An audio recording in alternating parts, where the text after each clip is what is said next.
Chris, thanks so much for taking time to come and talk to us today. We're talking about inclusionary zoning. Some people call it inclusionary housing.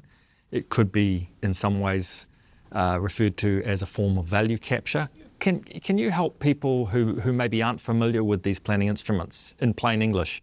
What is this all about? What is it and what's it for?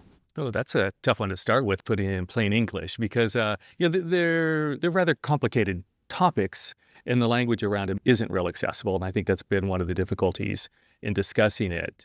And coming out of the U.S., where we have commonly a lot of different zoning laws, and it's really understood that way. Where in the New Zealand context, in the planning system under the RMA, is a little different. And at Community Housing Aotearoa and our work with this, we've come to move toward inclusionary housing because really the point is around the housing. It's not the zone. And so trying to get that, but the terms really are interchangeable. And the inclusionary housing or zoning is really a subset of a larger concept of value capture, where when government, either central or local, makes investments into infrastructure or other amenities that result in an increase of land values in surrounding properties. And the concept is that those landowners have just benefited from not doing anything directly themselves. And so trying to capture, either through targeted rates or other mechanisms, a portion of that return that would otherwise be held for private gain in putting it back for public use.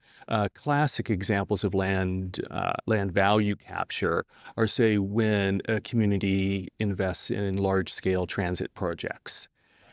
So the Central Rail Link is a good example. In those things, where suddenly where those stations are, you have thousands of people, passing through every day, and businesses see increased foot traffic, increased opportunities.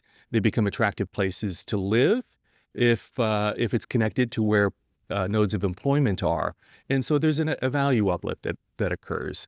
And say in the San Francisco Bay Area that I'm familiar with from my work in California, when they had their mass transit improvements, they had zoning requirements around those stations, transit-oriented development that set aside a portion of the value that was captured either in land or in revenues, specifically for affordable housing. And so you were able to, ensure that all income levels, all people were able to benefit from these public investments, and that a portion of the public investment that would have otherwise flowed through for private gain was utilized for public purposes. Okay, great. And so that, in our case, if we're talking about it through a community housing perspective, how would that transfer occur, and who would be empowered to give effect to that additional new affordable housing supply? How would that work in a New Zealand context? Well, I think in a New Zealand context, we have registered community housing providers that would be kind of a natural source of the recipients of the land or other contributions. The Queenstown Lakes example is a tidy one because you have just really one registered provider working in that district. It was formed with the assistance of the council, and you've got strong interrelationship, and they've used that in a seamless way in the inclusionary housing program that they've operated for going on a couple decades. Okay. In other circumstances, it can be done. I was familiar in California and around the world. Most jurisdictions that have these programs work with multiple providers, and I think the basis of that is starting by a clear understanding of community need and who's not being well served. Right. And is not having access to affordable or accessible housing.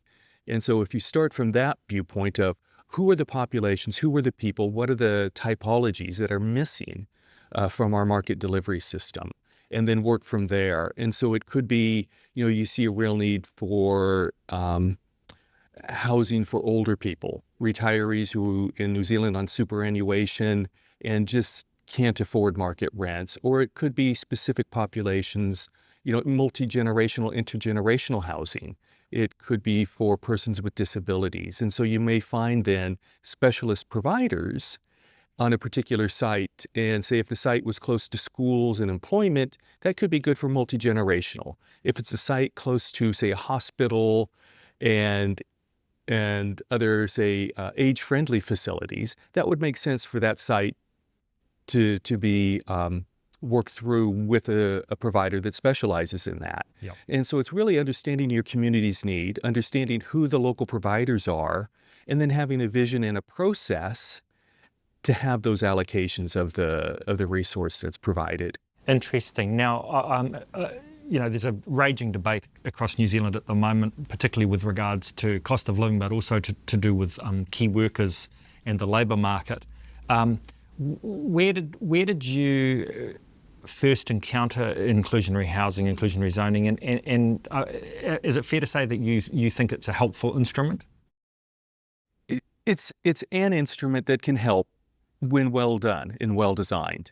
It's an instrument that could also, if poorly designed and implemented, create backlash and not work. So what's important is that every context is different and it needs to be tailored. So you just can't lift and shift something, even within California, that worked in one community and take it to another.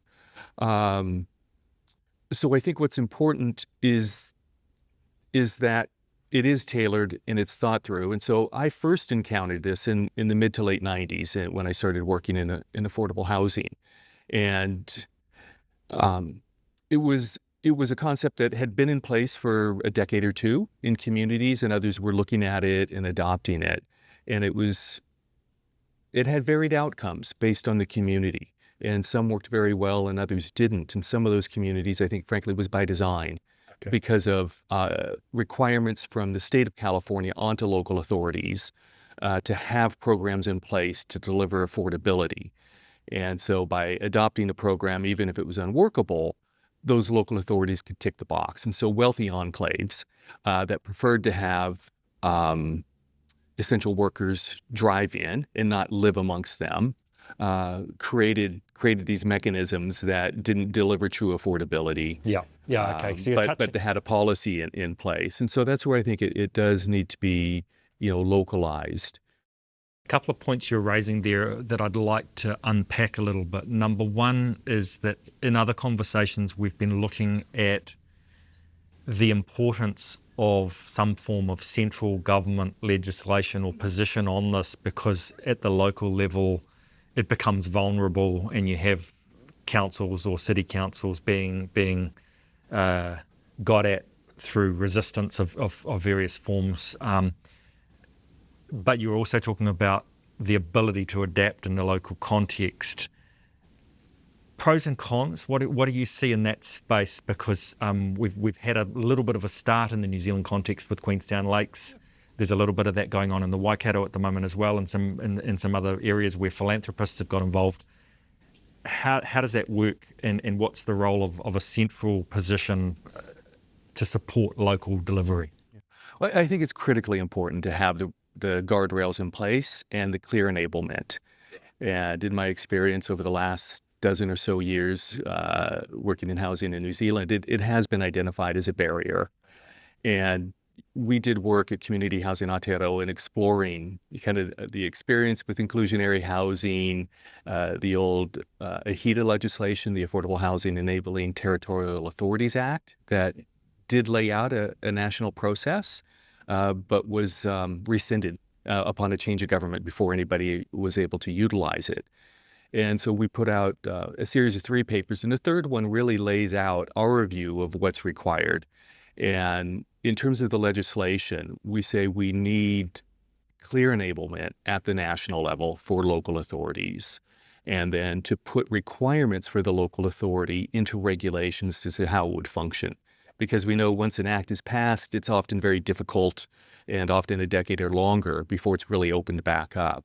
And so a 2-tier setup of clear enablement and requirements at a high level of doing a housing needs assessment, having a clear linkage between the needs and what you're doing, requiring feasibility studies, because it's critically important that it doesn't shut down development.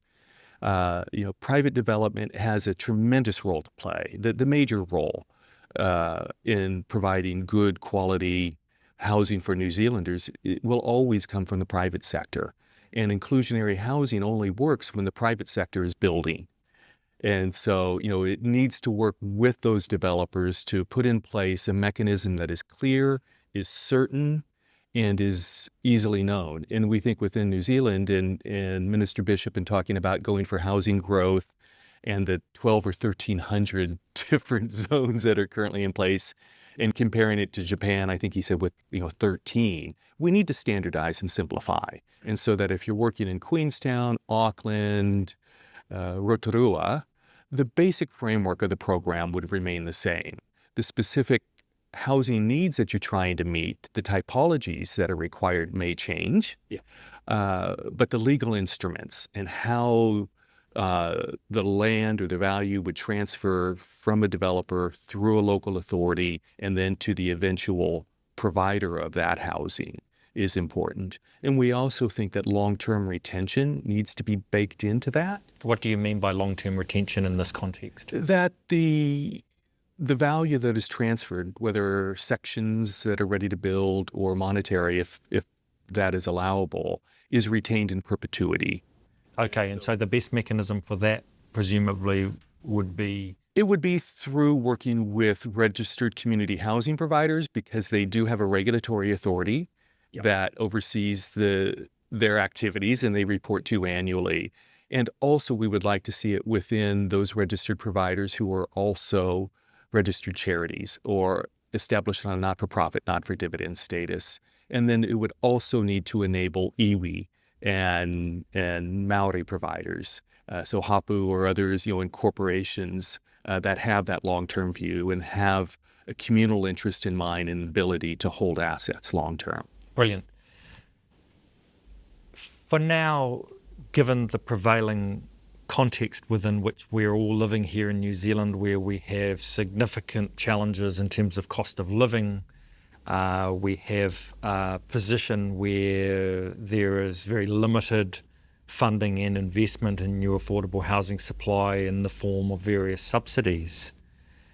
We have a government that is moving in a direction which we strongly support and agree with, as does the opposition, which is a more place-based approach, which recognises the distinction between different areas and the different needs in different areas. And we're aware there's a lot of really good, robust work going on in terms of understanding place-based need, persistent unmet housing need, and what that looks like, and therefore what the best supply-side solution would look like. But in a fiscally tight environment, and with a movement towards place-based approaches and responses, isn't inclusionary zoning a real significant opportunity to bring in the form of either the cash or the land new equity to the table to continue with the growth of additional affordable housing supply? Is that fair to say? Is that an opportunity for us as a country? It's definitely an opportunity. And I think with the reform of the Resource Management Act, the replacement of that act, is the best time to do this. Because then you have the opportunity to embed the process directly into the legislation to ensure that it works seamlessly with the new planning system. And if we were to wait and add it on later, it's always more difficult to get all the nuances right. The other critical component is because those changes are going to require local authorities to zone land for 30 years and then somehow provide all the infrastructure, those details are still to come. It would embed the approach at the beginning of that process and take out the value uplift a value uplift shock that would occur with the new approach when people are enabled and have more certainty. So it would tamp down what we saw happen, say, here in Auckland with the unitary plan, when the city was upzoned and the average section went up in value by $100,000. Yeah. And that research is out there. Rumu did it, others, it's documented and known.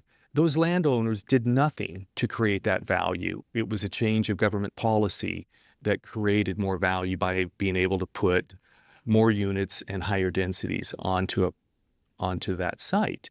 And so if we embed this at the beginning, people will know those requirements. It'll tamp down that, and developers, when they're then looking at sites and proposing new developments and negotiating with landowners, it'll be known what's there. And so the calculations are embedded from the very beginning of the process. If it comes in later, it would need to be done with a phased-in approach. Because again, if developers bought expecting no requirements on them to contribute toward local housing needs, it makes it much more difficult. Okay, thank you. Talking about developers and development, because clearly in order to deliver substantial new affordable housing supply, there needs to be ongoing building and development occurring. Is it fair to say traditionally there's been some resistance from the development community to value capture, inclusionary housing, inclusionary zoning, and why do you think that is, and how do we work within our communities to overcome that? Well, I think there's various levels of that. I think everybody recognizes that we need thriving communities. We need opportunities for people to live well and affordably. The rub comes in how you provide that. And developers are private businesses. They're organized to build homes, to make money, to employ people, and the wider impacts through the local economy with purchases and everything else. So, home building activity is demonstrated to have a multiplier effect, which is great. So it needs to work. I think where people get scared is when they don't have an understanding of how the process will work. They're uncertain of whether it will apply to everyone or if somebody will be able to negotiate a better advantage, and that it comes in suddenly without the opportunity. And so going back to my days in California, I'd been working a lot of work in the Central Valley around Sacramento on new inclusionary housing policies. And more local authorities were looking at these in the early 2000s, real estate bubble and things that were going on. And proactively, the Bay Area Association of Home Builders reached out to me and a couple of colleagues in the Bay Area and said, we'd like to sit down with you, with local authorities, and work out a process together of how inclusionary housing could be adopted across these territorial local authorities, cities and counties. And so that was a proactive approach, recognizing that the workers that they needed were often driving for an hour and a half, 2 hours from the Central Valley to work in San Jose and Oakland and other areas, recognizing that there was going to be a response. And then rather than sitting back and allowing government on its own to come in over the top, sat down and negotiated principles around how it would work. And so I think that's the type of process that would enable those voices to be heard, enable the mechanisms to be developed in a way that are simple and replicable, and providing the certainty that's required. Yeah, perfect. Are you aware of, or have you seen in your international experience or in the New Zealand context, any other really significant barriers at this point to a broader adoption and endorsement, both centrally and locally, of inclusionary housing? It's really the will to do it. And I think getting to that point, and as you mentioned, we're in a fiscally constrained environment. It's hard to envision in the near term any government having sufficient fiscal funding to be able to tackle the scale of the problem. And various people have, thrown numbers out. Is it 10 billion? Is it 5? Is it 20? Hard to say exactly. But it's larger than anyone considers is able to be addressed in a timely manner currently. So it's an additional tool alongside the certainty and the reforms for speed or processing of consents and the other things that are going on with the proposed reform of the RMA. And so it's a good time to do it. Locally, especially in the New Zealand context where you have a number of smaller local authorities, where you have an area like Wellington with multiple territorial local authorities functioning within one housing market and employment market, with people coming in from the Kapiti Coast and the Hut into Wellington City and vice versa. It really needs to be applied across that market area. And you can't have every local authority having to figure it out on their own. Right. And so by what I said earlier of a national framework, guidelines, guardrails, and then specific requirements within a market area. I think that's the way forward and things that work best. And we've seen internationally, it works in a variety of locations, a variety of countries. In our report that we did on this, we highlighted how it was working in South Africa. And frankly, if Johannesburg can figure it out, we certainly can. Chris, what do you see as the role of inclusionary housing when it comes to more balanced communities? We've got some concerns, I think, if we look at other jurisdictions. Let's say you just mentioned South Africa, where we have gated communities, for example, emerging, and that great divide that Rebecca McPhee has talked about in terms of the property owners in New Zealand and people who don't own property.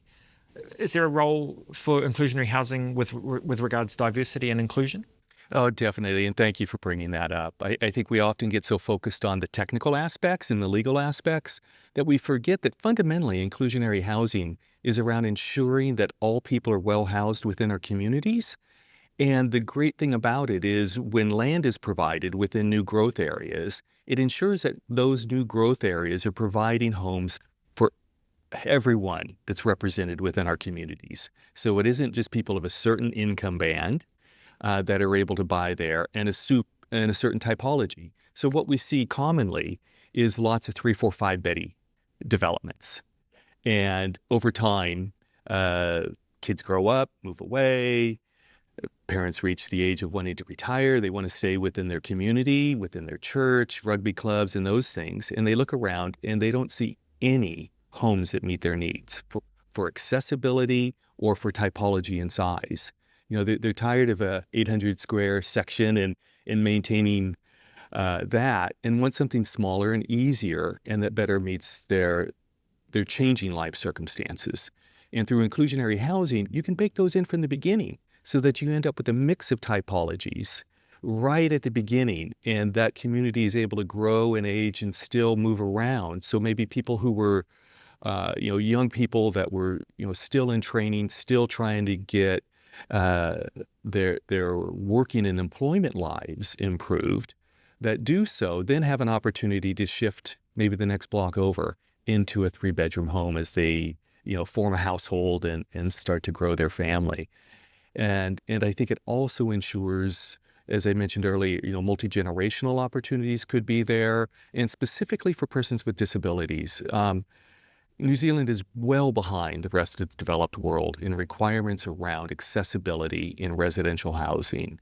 The figures are there, they're stark, they're scary, and we're just shying away from putting in place common sense changes under our Building Act to ensure that our homes are visitable by persons with a disability, and that if they're not fully accessible, that they're easily adaptable later. Yeah, really interesting. I had a meeting earlier this week with the CE of a disability trust, and I was quite shocked to learn that there are hundreds of young people with disabilities, predominantly in wheelchairs, who are now living in aged care facilities because there's no adequate housing provision for people with disabilities in the general pool of housing. So help me understand, when you talk about inclusionary housing supporting diverse, inclusive communities, is that when you're talking about guardrails that you could specify based on your knowledge of the persistent unmet need, you could specify within those guardrails what types and tenures of housing you want? Is that what you're saying? Exactly. And so I mentioned before that, at the high level, you'd have legislation that says local authorities must complete and update on a regular basis. And it should be tied in, again, with the reviews of the planning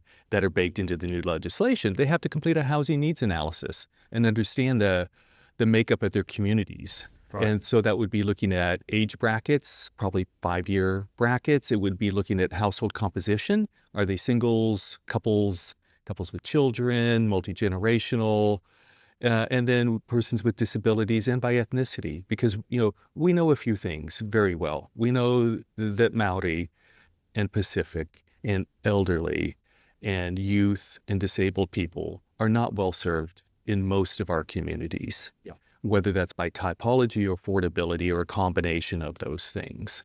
And if we're able to drill down and understand the size and the quantum of that, then by updating that, then we'd have a clear plan. We would work with the community and say, okay, these are the needs that we've identified. We believe we need to provide, this many homes based on the projections that meet single and couple-only households, because we see that growth and we see it's unmet. We need to provide others that accommodate, larger households or multi-generational needs.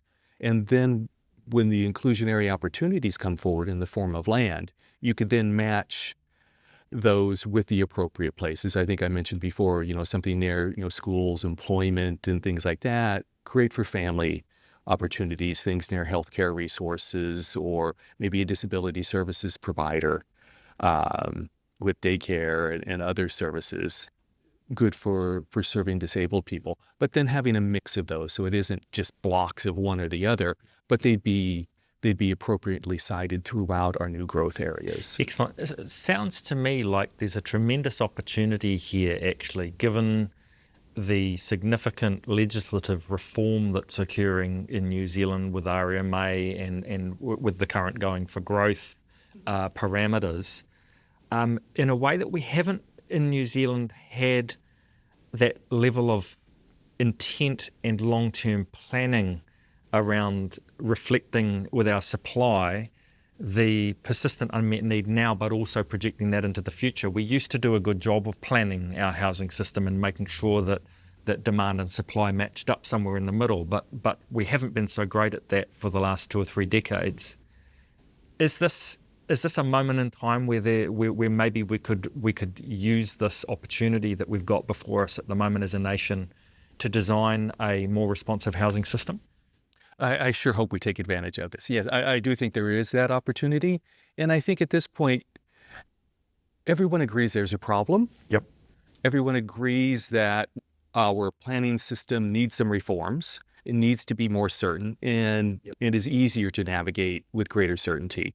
Everyone also agrees that the unaffordability of housing is an increasing problem that needs to be solved.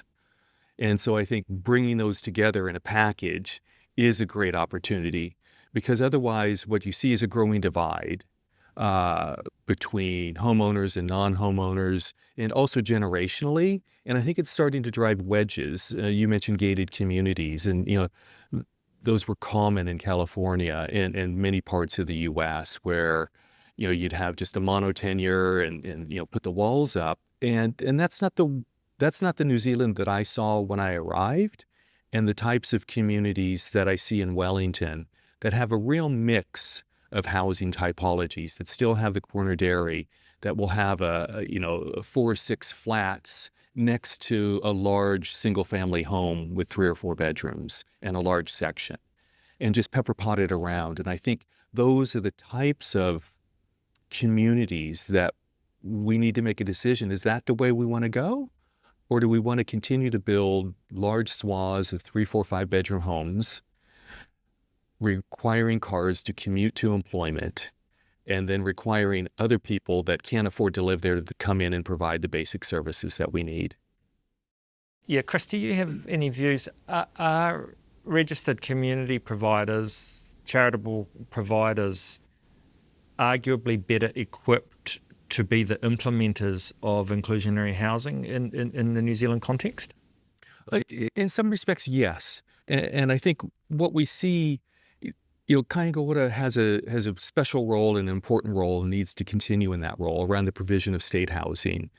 But inclusionary, the way we envision it and the way it's typically implemented, is not for people who require deep ongoing subsidies. It's for people who have jobs, who are in employment, in lower wage employment, or even in decent wage employment, but because the housing prices have gotten so ridiculous, simply can't afford to purchase or to rent affordably. And so in most areas, inclusionary housing is working for the band above social housing, but below full market. And traditionally, that's where community housing providers have worked in providing assisted rentals, rent-to-buy, shared equity schemes as pathways into home ownership. And then having that, in that sense, the build-to-rent terminology is becoming more common. Well, that's where community housing providers started, recognizing the need for affordable rental homes for people that weren't able or needing to access that deeply subsidized income-related rent housing, but to play that intermediate role and to provide pathways for people to save if they were early on in their lives toward home ownership, and that was an aspiration, but also for older people that for whatever reasons and a change of economic circumstances we certainly saw in Christchurch, where people lost their businesses and their homes after working for decades and suddenly found themselves locked out of the housing market. And so, it's not looking to solve problems that the state needs to solve in terms of really the hard end in people who were, for whatever reason, unable to secure employment or other things and have persistent barriers to housing need. It's about the huge swath of New Zealanders, and recent research I was involved in showed, over 190,000 households were renting and paying more than 30, and over 80,000 paying more than 50% of their income in rent. Yeah. So these are people that are doing all the right things, but the housing market and we as a country aren't doing the right things by them in providing opportunities that would enable them to not just work to live, but to be able to work and then be able to enjoy the things that we all like to do, take the kids out occasionally, have some time for recreation, maybe not take a big overseas trip, but at least be able to go see whānau in a different region. Yeah. Chris, for those people who've swallowed the neoliberal pill and think that the market is perfect and that the market is going to deliver for everybody in the New Zealand context, this might appear, inclusionary housing might appear at first glance like some form of unwelcome regulatory intervention or some form of additional developer tax. Mm-hmm. Any thoughts on that? Because there are people who have that view that the market will deliver for everybody, and I think we've got 35 years of evidence now that in New Zealand it's not. But still, I hear quite frequently, I have conversations with people who think that's true. Again, private development, the market has a critical role to play, but we've gotten so far off track. Every region in New Zealand is classified as either severely unaffordable or highly unaffordable, meaning median incomes to median rents or house prices is above 6 and sometimes 9, 10. It's gotten up as much as 12. When the international norm says, 3.5 is where you need to be. Yeah. And so I think that's not solely a product of developers being greedy or anything else. Mm. It's a combination of factors, including tax policy, favoring, the favorable settings for real estate ownership as a landlord rather than as an owner, historical circumstances in terms of some shocks in the 80s and 90s in investment in companies. And I find that, we have heard for many years governments talking about needing to lift productivity in New Zealand. Well, we're not going to lift productivity as long as we pour the bulk of our savings into trading houses with each other rather than investing in businesses. And we see Kiwi businesses that are very ingenious and very innovative. The guys down in Dunedin that have developed the tech that's used by all the major sports leagues around the world in television, Rocket Lab, all of these things are there. The skills are there, but where's the investment to grow more of those more frequently? And I think if we look at those broader settings, that will help to shift some of that investment that is currently going into housing into more productive businesses that will raise incomes. So that's part of the equation. But also for those on the lowest incomes, or on lower incomes, it's always going to be tough for developers to meet that need. And so that's where this mix, and by placing it into registered charities, holding those assets in perpetuity, you're providing that mix between government for those that really need that ongoing support, inclusionary housing, community housing, EB provision for those in kind of the middle, and then the market addressing the rest of it, because it will take several decades to really change the current settings. Because as we've seen, even with the inclusionary or the unitary plan and the massive uplift in density that was enabled through that, it changed the rate of increase from this to this. It didn't change it to this. And that's what we're talking about. We actually need incomes to grow faster than house rents or prices over a sustained period of time. And I don't think the reforms on their own will be sufficient to achieve that outcome. We've worked our way up and down the country talking to subject matter experts on inclusionary housing. In fact, we've been around the world and talked to people in other jurisdictions. You've got great experience, and we're so glad and grateful you moved down here to New Zealand with your experience and your family and are working in this sector. If we keep doing the same things we've always done, we're going to keep getting the same outcomes that we're getting right now. And clearly, as you've articulated, for a growing number of New Zealanders, elderly, disabled, low and moderate income, the housing system is not serving their needs at all well, and they're having a very poor experience of the New Zealand housing system.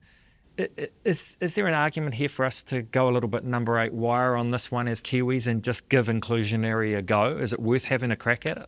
I think it is. And the great thing is, we've had the experience in Queenstown. It's worked. Right. It hasn't tanked the market. It's a sign, people. It's a sign. And we have the examples internationally of where it's worked. So we're not starting from zero. We could draw on our local experience. We can draw on best practice internationally, but run it through the New Zealand filter. Yes. And embed it within the New Zealand legislation would be the best way to go, because I think we have that opportunity. We've got to do something. And for many years, I've spoken with officials and politicians or others that say, oh, yeah, it kind of looks good. It could do that. But now is not the time.